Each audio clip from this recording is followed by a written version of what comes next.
गिरामाहुर्देवीं द्रुहिणगृहिणीमागमविधो हरे पत्नी पद्मां हरसहचरीमद्रितनयां तुरीया कापि त्वं दुरधिगमनस्सीममहिमा మహామాయా విశ్వం భ్రమయసి పరబ్రహ్మ మహిషి.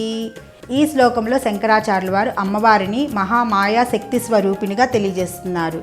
తల్లి, నిన్ను వేదశాస్త్రములు తెలిసిన వారు లక్ష్మిగాను, సరస్వతిగాను, పార్వతిగాను అని భావించి చెప్పినా కానీ నీవు ఈ మూడు రూపాలకి అతీతంగా ఉండి పరమశివుని యొక్క పట్టమహిషిగా ఉంటూ అవధులు లేని మహిమను కలిగి ఉన్నావు. అలాగే పంచకృత్యాలతోటి నీవు జనన మరణాలతో ఈ ప్రపంచాన్ని నడిపించే మహాశక్తి స్వరూపిణిగా విలసిల్లుతున్నావు.